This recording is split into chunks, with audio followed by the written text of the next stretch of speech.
my fellow Americans. This is the Color Commentary Podcast. My dudes, what is up? It has been way too long.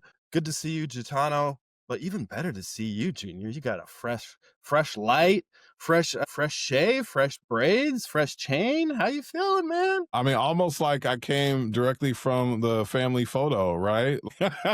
Shit, you're right.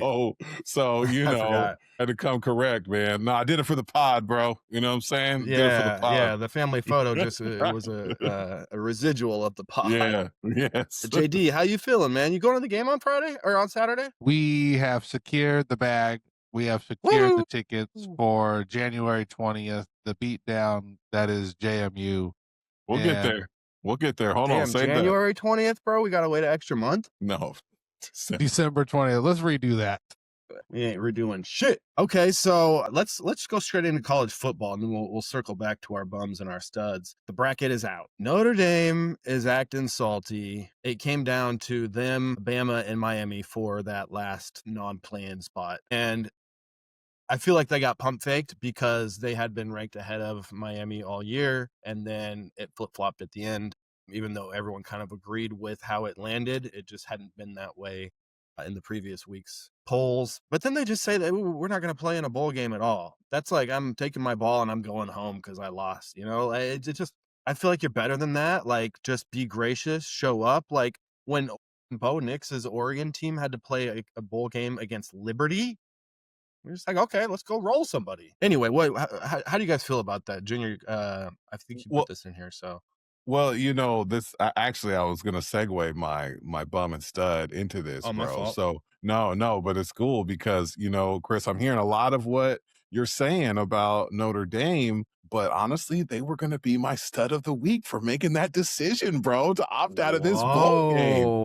And here's what I'm saying is, like, you can't have it both ways, okay? Either you want the players to get paid and everything's a business and you got the college football playoff now. So when teams that are of the caliber of Notre Dame, where they expect to be in the college football playoffs for the next few years at least, they got their quarterback, they got their coach, they've got their system set up, they expect to be there next year.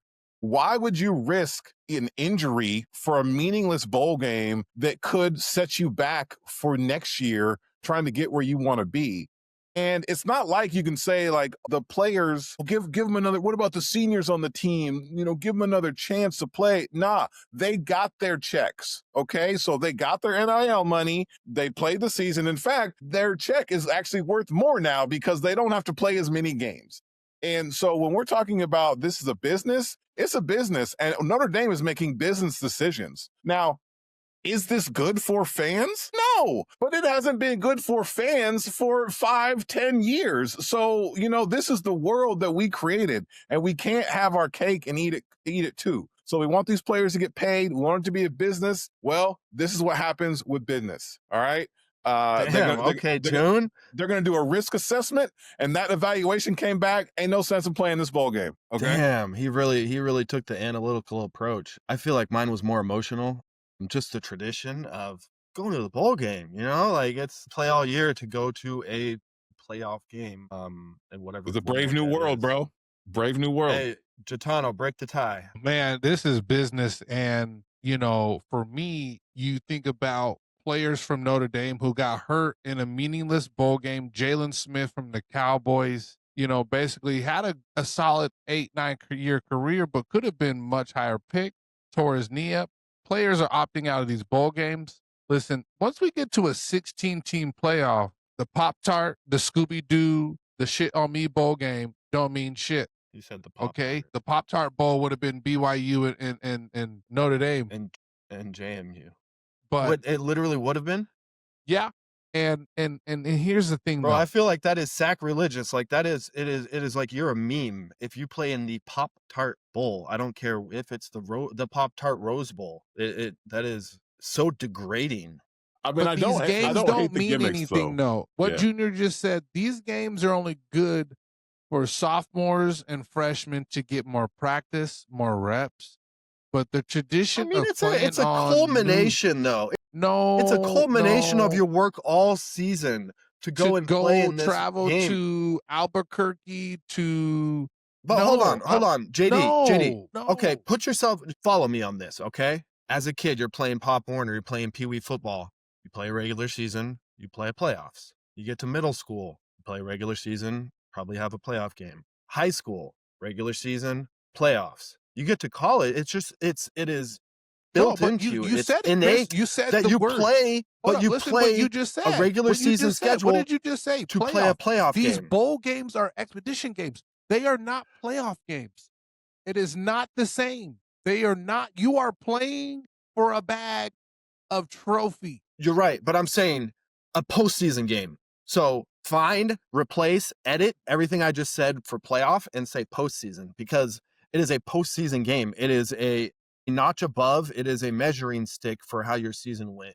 And you want to cap it off with a win. And I agree I'm with gonna that. Google what postseason means. Okay, I agree with that, Chris. For Games teams that after the season, but I'll agree with teams that aren't Notre Dame. Okay, my specific take is really more towards Notre Dame. So, and I'm not mad at that. Should BYU go play in the bowl game? Hell yeah, BYU should go play in the bowl game, man. You know what I'm saying? Notre Dame's got the ball. They got the juice to do that, bro. They're the OGs, and let's man. Let's not forget, there are like 10 other teams that are opting out of bowl games. Let's not try and say like Notre Dame is the only one doing it. Iowa State opted out of bowl game because they don't got no damn coach, or they just hired their coach and they're like, well, it'd be weird. You got coaches asking players to vote on whether or not they want to play in the bowl game, and players are opting out of wanting to play in the bowl game. You got players with a quarterback from the team just quit on his team to go prep for the NFL draft instead of playing in the bowl game. So I'm sorry, man, we have got to the point where this is a business. It's not good for fans, but since we're here, this is what it is. And so I can't, in fact, I give Notre Dame props for that, just to be the ones like, nah, man, we got, first of all, they should have made it. The eye test is more important to me than the records test. Notre Dame was a better football team than Miami. And I'm going to stand on that. They were a better football team than Alabama. And I'm going to stand on that, especially Alabama getting, the break speed off of them in the title game. Notre Dame just come out and be like, nah, man, we ain't doing it. I'm with that. You know what, though? I think that part of the conspiracy theorist in me loves this, because I think that they put Alabama in just because they wanted to set a precedent that you won't be punished for playing in your conference's championship game. Yeah, if that was the case, then BYU should have made it. Well, but it's Alabama, right? So they're on a pedestal. BYU is you have a football team. So it's not rewarding. It's not punishing them for playing in a conference championship game, which means it doesn't really matter if you're in a Power 5 conference school, right? Like BYU, it did matter. Alabama, it doesn't matter. Well, but BYU's in a Power 5 conference, though. Yeah, that's true. I don't know. It's just the SEC and everybody else. Yeah, that's what I'm saying. It's too inconsistent, right? If you're going to say Alabama's in because of the conference championship, okay, but then you got to apply that across the board instead of just saying, hey, you know what? Let's just look at the teams and who we think are going to provide the best slate of games right now and who's playing the best and who deserves to be in the playoff. That's what I wish would have happened, and that didn't happen. And, the fact that we got James Madison's and, Tulane's in these playoffs, man, that's joke, trash. Man. Whatever. Okay, but hold on. But this is for the little guy. Well, it has to be. It has to be, because it's all encompassing, so we have to, like Boise State last year, had the first round bye. If we were back at last year's, the way they did last year, Tulane would have had a first round bye. So the community they got to keep better. evolving it. They got to keep evolving it. And we're getting better. But like Herm Edwards said, hello, you play to win the game. And Miami beat Notre Dame. Texas A&M and they should have been ranked. They should have been ranked ahead of them all year, ever since the CFPs came out. I remember they used to talk about this in the BCS era, about your common opponents, and Miami beat the common opponents of Notre Dame much more handily and head to head. At the end of the day, if I beat you, that's got to count for something. Just like Texas said, all right, we ain't playing Ohio State anymore. Mm-hmm. All right, Okay, we ain't all doing right. that anymore. Okay, let's move to the stay in the bracket, but it's a 12-5 game. It's not college hoops, it's college football. It is not a fucking trap game. I think Oregon is going to beat the brakes off of them. I'm thinking 4-13. 49-13. Okay, I love the Yeah. confidence. You know what I'm saying? No, Love the confidence. it's just real. Dan's not going to let them be ill prepared for that, right? Like, what I am disappointed though is that we're not in the Rose Bowl bracket, so we would go to the Orange Bowl to play Texas Tech, which is a winnable game. And then is it a rematch with Indiana, or is it a Oklahoma or Alabama there? So there's a path. Yeah, well, I'll just say like James Madison is not even Boise State of last year. I mean, I don't think they're that good. And Boise State maybe gets a different draw last year. Maybe they can win a game. Penn State was a really bad matchup for them. So I don't believe Oregon's going to struggle. I look at it the other way. I think this is a great tune-up game for Oregon. Yeah. I really think that this has a chance to keep them sharp. By the time they play Texas Tech won't have played in a dang month. And we saw how that affected Oregon last year. I'm not saying that's the reason why Oregon just got mollywopped, but it definitely wasn't. It didn't help them. It didn't help the focus. It didn't help them staying sharp. Well, and especially if you're heading into that game after a month off, coming off of a euphoric win or a big win, where it's just like the taste in your mouth is alpha male. So, and then you sit with that for a month and then you get humbled. So yeah, I'm 100% on board with that. My question, what's up with some of the Ducks injuries though? Are they going to get Bryant and Moore back for one of these games? I know they're super secretive about it, but yeah, I mean, they don't have any reason. They don't need them against James Madison. So let them get another 2 weeks or another month total. I don't know though. Is Decorian draft eligible? No, he's a freshman. 2 years removed. But is he true freshman? 2 years removed? Or no, he's true freshman. But what is his injury even? Like, what did he actually hurt? Fucking Achilles. I mean, no, yeah. I feel like no one knows like how he's actually hurt. It's weird. Bryant, we know, had the high ankle sprain. So like, I mean, in theory, he should be back. Even for James Madison, you would think, Sadiq will have more time to be. I know he's been banged up kind of all season. Yeah, the offensive line has been banged up. Yeah, the offensive line has been banged up. So Oregon could come into that game the healthiest they've been in a long time. And if they can come out of that game with that same health, I think Texas Tech they're going to have their hands full with this Oregon Ducks team, man. Yeah, they got two good linebackers and they will spread you out. Yeah, and their defense is which is weird for a Texas Tech team because usually they're known for like their 400-yard passers and stuff like that. And I'm not saying they can't throw the rock. But their quarterback, I would say, is okay. I watched him play earlier this year. He didn't jump off the page to me, but Oregon's going to be the more talented team against every team they play outside of Indiana and Ohio State. Maybe Indiana. Bama. Maybe Bama. No, I would look at like maybe even a Georgia. Well, sorry, Georgia. Yes. Well, they beat the Ducks, so I'm giving them credit for that, and they just beat Ohio State. So I think they've got a really good coach and a really good system and a lot of seniors that get the job done. So I think there's a lot of factors for Indiana, but you're right. If we're talking pure talent, it's the Ducks over Indiana for sure. Jatana, you have been mighty quiet. Are you being patient to be called on, or are you you don't have a take? Hop in, man. Hop in. It is a bar room. We're just chilling, talking sports. Sports Center's on in the background. Holler at us.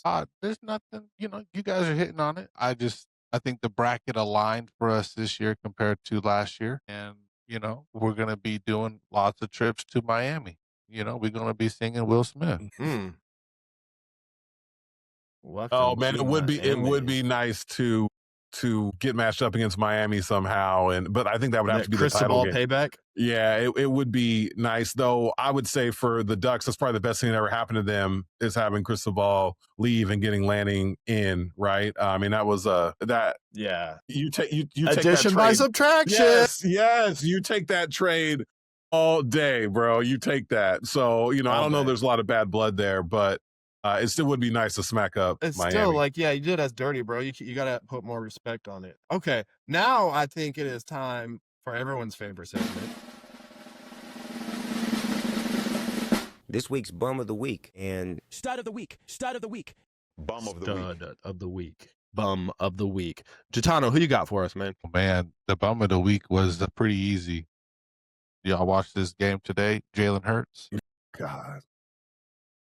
Very Yeah, relevant, that's bro. too easy, bro. That's real easy. That's that they call that low hanging fruit. Yeah. And my stud of the week is a duel. Shout out to Mr. Lando Norris of McLaren winning his first F1 championship yesterday. And one of the GOATs in his profession is Lionel Messi lifting the MLS Cup for Inter Miami. David saw Beckham, that. you know, and his organization bought the team for $25 million, and they're worth $1 billion. That's a come up. And they got those pink jerseys. Yeah. Very, So shout out to Lionel Messi in Vancouver. I think it was a little bit of a rematch for Messi beating Mueller when he lost to him. Germany and Argentina in the 2014 World Cup. So the Vancouver Whitecaps, good season, but better luck next year, buddy. June, who you got? All right, man. So my stud of the week is on Lauren Betts from the UCLA Bruins, their star center, won Big Ten Player of the Week this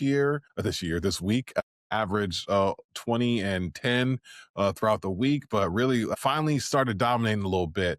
There was an article floating around this week around whether or not she's actually in line to be a number one pick in the NBA, and has she regressed, and what's going on, because she hasn't flashed that dominance yet this year. It seems like she might have read that article, because she just came out and balled. They dominated University of Oregon last night. I almost she had like 25 and 15 or something like that. So shout out Lauren Betts. And I know my stud, I already kind of talked Notre Dame, but I'm gonna go Lauren Betts as my stud. And my bum, man, I shouldn't even bring them up, because honestly, I'm actually happy they lost. But my Las Vegas Raiders moving into the best chances for the number one pick in the NFL in the NFL draft with their loss. Way to lose. With their loss this week. Who you taking? They are. I mean, it's got to be Nando Arch? or Dante, right? It's got to be Nando or Dante. Dante's not coming out. Take Arch. But he's on the board, right? So that's what everyone's saying. He's on the board. I don't think someone with that few of college starts should come out, but you never know. But anyway, so shout out Bums of the Week. Raiders, keep being those bums that we all know you are, and we can get us that number one pick. That's what's up, man. That is real fanhood, where you can be happy when your team is losing. At this point, bro, you got it, right? That's the Blazer mentality, bro. Yeah, well, it's better than NBA though, man, because at least we ain't got no damn lottery. You know what I'm saying? That's true. Okay, so my stud of the week is a young man who wears number 61 for a basketball team, and he's a point guard, and he has a mustache, and his name is Pat Spencer.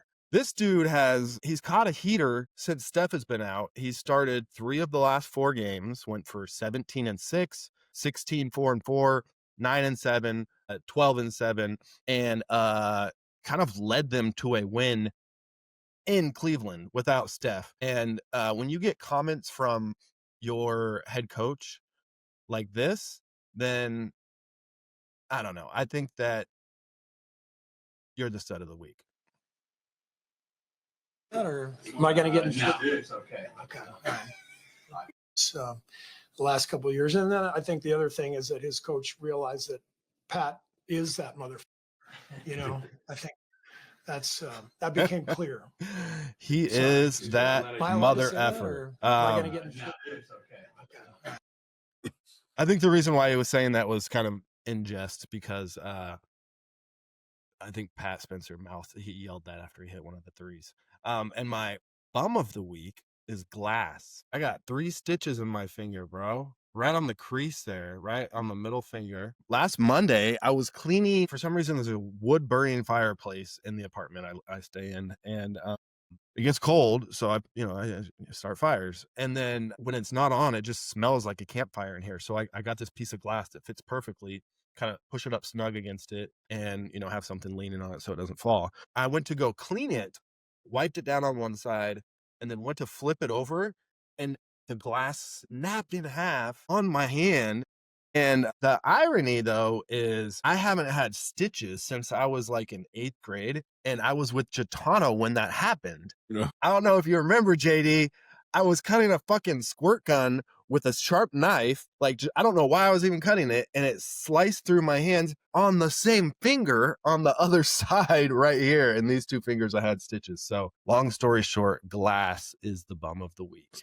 So urgent care trip for Chris then, huh? Yeah, bro. Before work, I was like feeling, I was like, oh, it's Monday, but I don't care. I'm gonna be productive. Let me just clean this glass off before I get in the shower. Boom, blood everywhere. Just Dang, squirt. bro. Yeah. You go hit up like a metal fabrication shop, get you a piece of sheet metal instead. You know what I'm saying? Yeah. Or I just deal with this. Okay. Okay. Speaking of injuries, though, at least it wasn't my Achilles, right?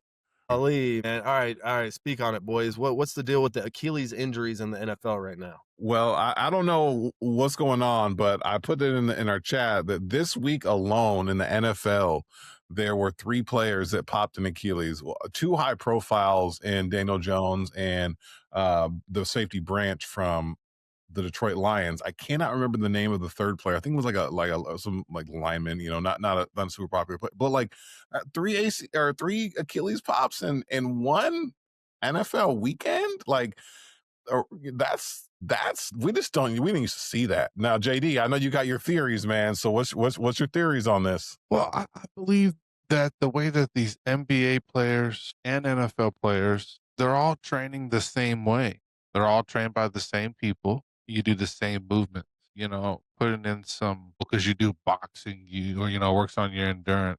Man, why don't you go out and play some football, play some tennis, and get these other muscles acclimated to the sport? That's my theory, that these players, Halliburton, Jason Tatum, and Lillard, all basketball players, all point guards, all wear number 0. I don't think they're trained by the same guy, but I bet you they do a lot of the same training and dynamic training, as they call it. Yeah, I mean, that's why my immediate reaction was like, do they all wear number 0? Like, that was weird. I would say that is much more rare that 3 all-stars in the playoffs all have their Achilles pop and they all wear the same kind of unique number. But yeah, I don't know. Achilles are like, I did CrossFit when it first came out just to see what it was like. And my one takeaway from it was, well, 2 takeaways. 1, it's weird.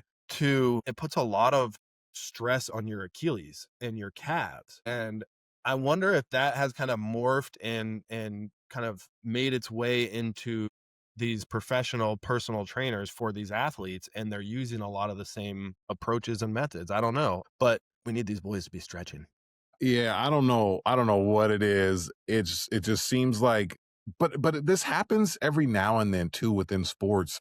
There's been periods where it was the ACL, where we had a bunch of high profile NBA players just tearing their ACLs.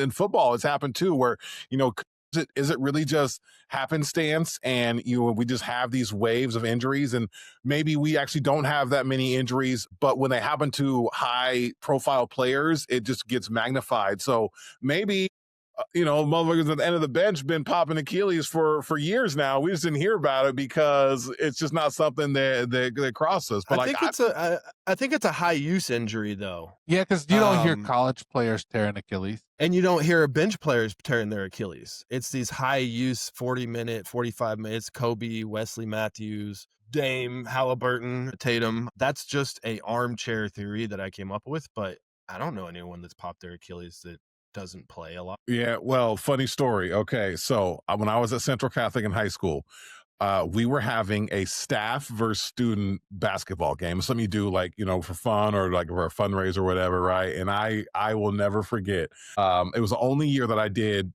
track and field. I was going to try and do some shot put, some throwing or whatever, and the throwing coach, it was a woman. She had done like junior Olympics and stuff. Like it was like her life, man. She was about it. Like she was super chill. I was really excited because she was a really good coach. And I was like, okay, I'm actually gonna learn how to do this. And dog, she goes to in the layup lines before the game, just goes to just regular, just like layup, and her Achilles just goes, bro. I remember like immediately she's down, she's crying, and and then so she tried to keep coaching, but like she couldn't really because she was obviously just like on crutches and stuff. So I just ended up like quitting track because of it. But like I probably would have kept playing had she not have busted her Achilles. But I remember that was the first time I've ever seen someone, you know, busted, because people talk about, like, I know like Dominique Wilkins tore his Achilles, I guess, when he was you know, in his like 30s. And basically he was never right afterward. But now it's just like you see it happen. Like it seems like every other week someone's tearing an Achilles, man. Well, and same with that's same iteration as the or same projection as the ACL. It used to be like, oh, you're never going to be the same, but now it's just like, oh, you're out 8 months. We'll see you soon. Yeah, I mean, JD was on here talking about the Achilles are ending people's careers still, and I don't feel like that's the case. I don't think that's been the case since Kobe. Well, what I mean by ending careers that, you know, you're not the same. Players come back from ACLs and you know, and MCL sprains and whatnot. When you tear your Achilles and you no longer uh, uh, uh, have that lift off, you know, that lift, your career is over. And I believe that Tatum will not have the lift anymore. You know, when players like a young Chris Paul, what happened to Chris Paul? He tore his knee up. Chris Paul never had the ability to go up and dunk or do anything ever again. So injuries take a toll, you know, over a period of time. And we'll see how Halliburton and Tatum come back because they're young compared to Dame. But Achilles they're ending. And that's why Drew Holiday's been on the bench. Giannis is about to be on the bench till next year. And, you know, they're taking these calf strains much more serious. So I think that's just a good segue. We'll come back to the rest of the NFL topics, but we have a NBA topic. Blazers, how are we feeling about them now, right? They're sitting in 10th, technically in a play-in position, but they're playing G League players. They're starting G League players. I'm looking at their injury report. Scoot Henderson, Blake Wesley, Damian Lillard, and Drew Holiday are all there. They're 4 ball handlers, you know, predominant point guards. Thybulle's there. Clean just got hurt. I feel like injuries are up this year in the NBA. The way that I've noticed the most is playing NBA 2K, and they update the rosters every day, and it's like, oh, I'm gonna go play with the Suns. Wait, Devin Booker's hurt? Like, because they're not available to play with. So that's how I learn about injuries. But like, shit, Devin Booker's hurt, I guess, because he's not on the game right now. But what are your guys' take? Kind of, I guess, Blazers injuries. Any either one of those. I gotta say this: Danny Avia is an all-star. Shout out to Joe Cronin for the new standards. Yes. Shout out to Joe Cronin for that trade, getting rid of bums for a star. He's doing something that Dame never did, averaging 26, 6 and 6. The only person that ever put up those type of numbers was the only Clyde Drexler. And the Blazers could have a better record, but they're missing a lot of players because the injuries, like you're talking about. So I think that the Blazers have the assets to trade for Giannis. They can give them back their first round pick. You know, you can give them Scoot and Jeremy Grant, you know, to kind of make the money work, but I'm not sure what Milwaukee wants to do here. You know, and injuries are up, but I mean, you couldn't tell me that Zion's hurt again. He's hurt. Oh yeah, he's hurt again. Yeah, it's like Wemby's the usual suspects. Again. You know, who's not hurt? Giannis, Steph, like Brown just came back. These guys are on the injury report quite a bit now. So you wouldn't say that years ago about LeBron, but he's been on it quite a bit now. He's old, man. He's the oldest player in the NBA. Yeah, I'll just say, man. June, what you got? Yeah, I'm a little worried about this Blazers team, man, as it's presently constructed, because, you know, I think we all kind of laughed it off a little bit over the last couple of years when they've had all these injuries. It's just like, oh, well, you know, they're just sitting players. They're not really trying to win games. They're tanking all that. But then like we get to this year. Indictment proof. And then we get to this year where it's like, oh, dang, we kind of need everybody healthy for all these games because we're not good enough to win a lot of games, you know, missing key pieces. And I don't know what's going on in the water there in, you know, at the Blazers facility, but we talk about all these players hurt, but the Blazers are exceptionally hurt often. It's not ACLs all the time. It's just these things where like, These oh, little okay, well things, he's out of the lineup for a couple weeks. He's out of the lineup for 3 weeks and a month. And I thought maybe some of that was because Simons was like that as well. It just kind of hurt off and on all the time, but I'm worried, y'all, about this currently constructed Blazers team. Dudes are getting soft, but it's all across the league. Franz Wagner's going to be out a couple weeks now. Like, it's just like every day someone drops for a few weeks. And you know what I blame is they don't build them like they used to, man. These kids are soft. There's too many vegans out there.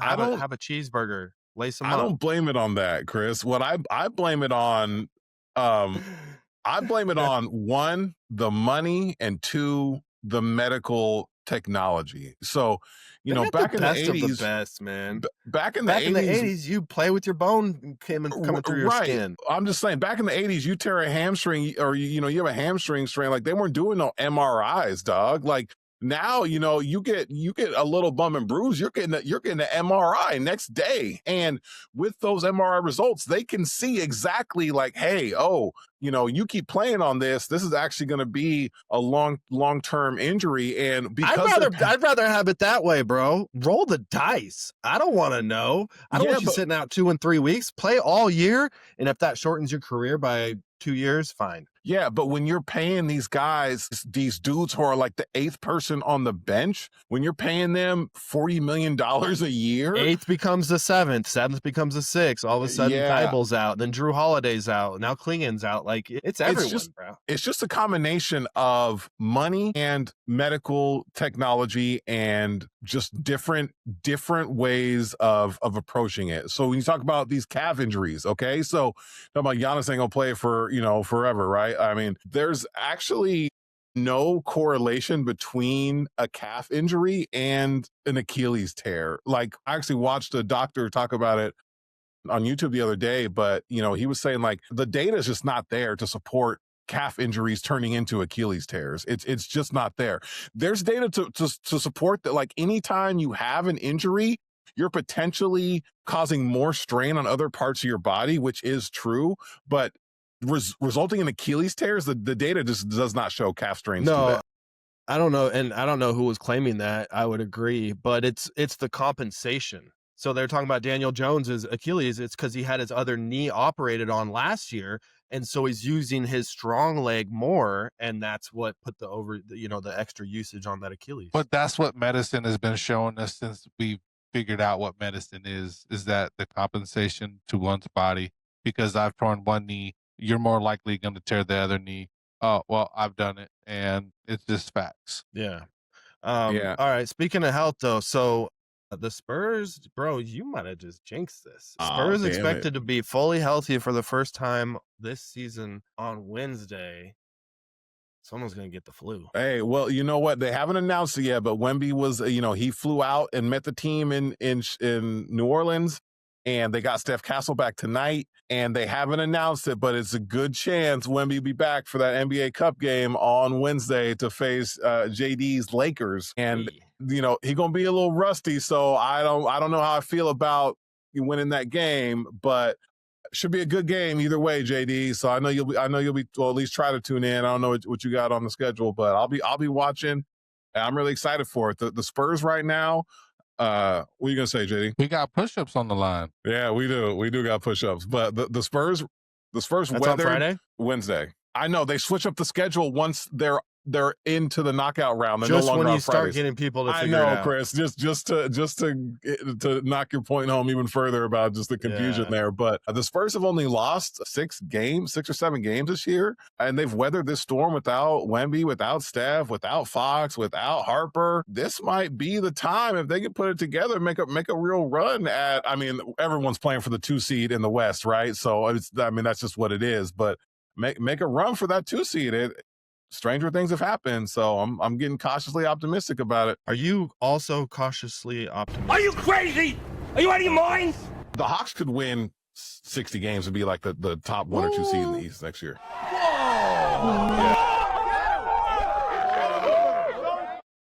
Okay, so the irony here on the Hawks to Lakers win total battle. The Hawks only have 3 fewer wins than the Lakers. They have 14. Lakers have 17. The Lakers are in second place in the West. The Hawks are in 10th place in the East. Yeah, I mean, what do you want me to say here at this point, guys? Okay, look, it's not outlook, not likely. All right, if we're using the magic 8 ball, okay. He's already getting tired of it. But Chris, I think we might need to only check on this like every other week. What's sad. Interesting here is that mad, bro? The Milwaukee Bucks are at 10-15 and in 10th place behind them. There's actually this gap for the first time in a while in the Eastern Conference where they've actually got some teams with decent records. I mean, we were talking about like playoff teams in the East having 500 or sub 500 records the last, couple years. This is a little bit of a, I mean, they're going to have play-in teams. I mean, kind of like we talked about last time, you always hate on the Eastern Conference. I think they're creeping on a come up right now, and look no further than the Boston record don't mean shit, bro. It's the head-to-head. Let's look at the head-to-heads. Okay. But I do got to give a shout out, Jalen Johnson, 3 games in a row, 30-point triple doubles. That's pretty solid. He's pretty That's good. pretty solid. Yeah. So shout out to Jalen. Yes, JD. Light Skin Mafia. Hey, and I got to eat crow and give a shout out to Junior. Detroit is the best team in the East, bro. Like by far. I called you out on that last week, and they completely separated themselves this week. 19-5, 2.5 games ahead of the Knicks in second, 4 full games ahead of the Celtics in third, which we might have to start talking about the Celtics. Like, look, Crazy Joe Mazzulla got them playing. Hey, man. Peyton Look. Pritchard, baby. Yeah. I mean. And Jay Brown, bro, with his hairline brown. Hey, but like when you saw Peyton Pritchard play in high school, did I ever think that this guy's going to be the 6th man in the NBA? I didn't know that he was going to fucking play it deep. I didn't. But you didn't know. Because he's not an excellent shooter, an excellent passer, an excellent ball handler. He's not supremely athletic. He can't jump high. He's not big. He's not strong. He's not fast, but he's above average in all of those things. And he uses them. He's crafty as fuck. Like he is self-aware of what he can and can't do and triples down on what he can do. I mean, similar to kind of what Shea does, bro.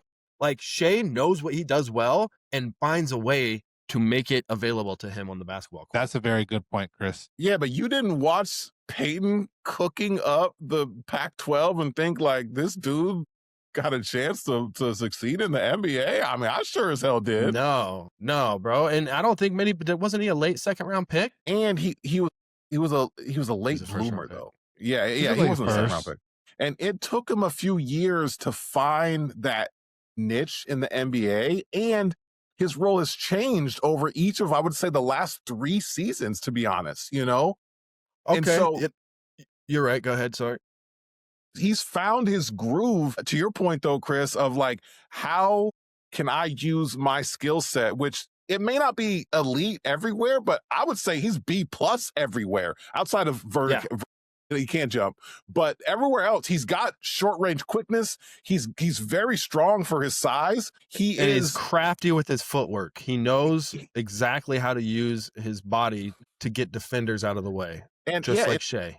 And intelligence. He knows how to play winning basketball, and that's the biggest piece of it. He just plays winning basketball. He doesn't turn it over. He takes the right shots. He plays defense.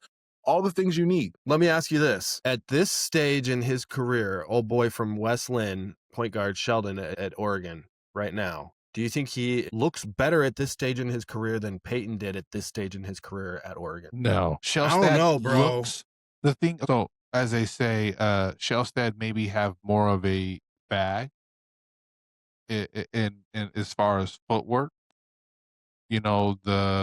And the clutch gene. How many game winners has he hit? He maybe have the eye candy, but he's still too skinny in the ass. Pritchard is a little thicker and a little stronger. I believe as a sophomore, Shellstad's a junior. A sophomore plus? No, he's a junior. I'm glad you brought this up, Chris, because it's actually a kind of a bit of a coincidence that you brought that up, because I was watching the UCLA Oregon Duck game this week. Man, and Oregon could have had that. And I was ready to get on the text with y'all and hate on Mr. Jackson Shellstad because he had a slow start to the game, but he came on in that second half and just got on a heater. And he's never rattled. He has so much poise. what I was questioning though is, has he developed as much as I thought he would? After watching him as a freshman, I was like, oh, this guy's an all conference player or player of the year type candidate when he gets that was older. His plateau though. Yeah. And I don't know that he's going to get there. I don't know that he's going to be an NBA player like Peyton Pritchard is. Like, I don't think so. But what so I only bring that up because at this stage in Peyton, watching Peyton Pritchard in college, I was shocked that he had the success he did. I probably chalked it up to being a game manager point guard on a good team that was well coached, and didn't see him as individual NBA talent. Anyway, let's wrap it up with some more NFL topics. The Chiefs are cooked. As an in-division rival, does that give you satisfaction that they are also losers, just like the Raiders? Yes. Let me go first, Junior. Okay. Go ahead. So we got different takes, so this is going to work. I say no because I rather the Super Bowl champion be in my division, so that way I can be like, well, the champs from the AFC West, we get to play them. The games mean more. Are the Chiefs cooked? They've been burnt since last year. They just been holding on. All right. Patrick Mahomes is not Tom Brady. He is not Peyton Manning. You can't be in the prime of your career and have a losing record, right? Eric Bieniemy, the coach that nobody wanted, is that important to this guy. Because since he's left, Patrick Mahomes does not look the same. When I watch Patrick Mahomes play, I don't see Patrick Mahomes take a 5-yard or a 5-step drop and throw a nice post corner route. You don't ever see him threading the needle. He's always on the run, and you see short, dinky dunk passes. Now, can Patrick Mahomes do that? I don't know, because Andy Reid doesn't put him in a position to do those passes that you see a Justin Herbert, a Joe Burrow, even Lamar Jackson make. I put this on Patrick Mahomes solely because he's got to get better with his footwork, and I get it. You know, you can only play with the players that are there, but they look sloppy. I blame the They haircut. look sloppy. That's the only change this year. Yeah, but he's never had a good haircut. So I mean, that's you know that's That's light skin mafia, bro. Hey, yeah, I know, but look, he don't got a good barber, man. That's just real talk, man. This is real talk. You got to go to Great Clips with Kirk O'Chains. But JD, I don't necessarily disagree. I'm just tired of the Chiefs, regardless of my division, right? Like if the Chiefs weren't even in our division, I'd still be like, yeah, man, let's get something new going on, man. Let's get Josh Allen a Super Bowl. Let's get Lamar a Super Bowl, though unlikely for Lamar this year. Maybe for Josh too, depending on that defense can stop a nosebleed. Yeah, but so I'm with you there, man. And you know, it's nice to see Bo Nix on a winning team, right? It's like I can't root for the Broncos, but I can be happy that Bo Nix is, I wouldn't even say thriving. I think he's still got a long way to go as an effective starting quarterback. But I mean, his team is 10-2. You can't argue with that. You can't take that away. Oh, I do agree with you, but it's just so nice to see. It's just so nice to see KC lose, man. Like, would it be better if the Raiders were the one beating them? Hell yeah, it'd be better. But that's probably not in the cards, man. That's probably not in the cards. I can get down with that take because it's like your rival team. You want to see them lose. You wish it was you, but it's still satisfying seeing them lose. Okay, let's wrap it up. Chitano, tell us what the Ravens, Dolphins, and Chiefs have in common. 6-7. This guy, bro, for the kids. Put that on a short. JD love the kids. JD, you want to propose your hypothetical for us, or should we just not? Yeah, let's run this. Go ahead.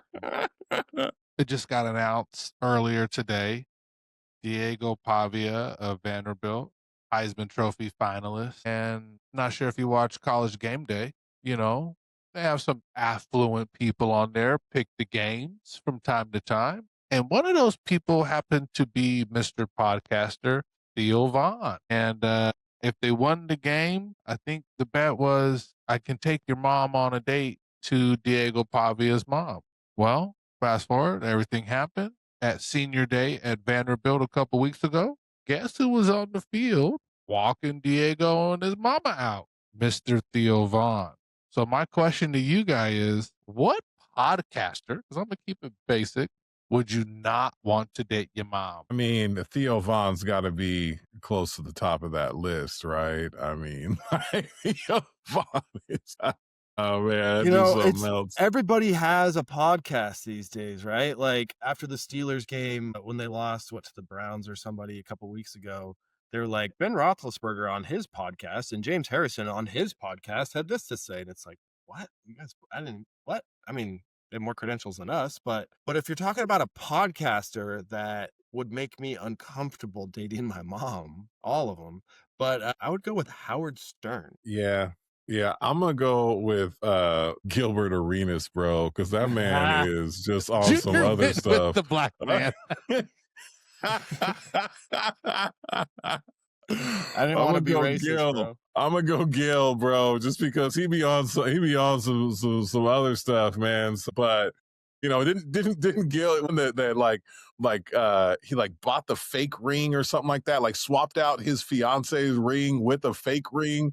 Anyway, man, That's funny, bro. He's wild, bro. He's a prankster, though. I can see that. Okay. But JD, before we go, I gotta give JD his props. Hey, I did look up. I think Chris, me and you were a little wrong on this one, but the consensus across the internet is that players who tear their Achilles do not regain their full explosiveness. Well, yeah, but until they do, just like players who tore their ACL at one point were toast. Now they have the ability to fully recover. So until they do, at some point, that's the standard now. But I think at some point they will be able to. Some of the insights to that is the surgical repair often leaves athletes with a calf muscle that remains slightly smaller and the tendon slightly thicker than before. So it doesn't have the elasticity that you would from, but that's a black person thing. Y'all got an extra calf muscle. I mean, I can't. I mean, I didn't have no hops, so do you remember that? Better ask JD about that. JD could jump. I couldn't jump for shit. But wasn't that like a thing? Like, oh, you can only jump higher because you got an extra calf muscle. Like, what? I mean, well, there's been a lot of things throughout history, Chris. So yeah, I'm saying that's probably true. But also, blood flow restrictions, so yes, other things. So yeah, JD, I'll give it to you. You were right about that. But what I'm hoping is this next wave of athletes, we see that change. Well, at the end of the day, remember one thing: Father Time, undefeated. Yeah, but Jason Tatum gonna be he gonna be like the case here to study, right? Because I mean, he's gonna have the fall away jumper. He's in the prime. Him and Hallie both prime of their careers. We'll see. Yeah, we'll see. All right, my dudes. Be good. We'll talk to you next week. All right, man.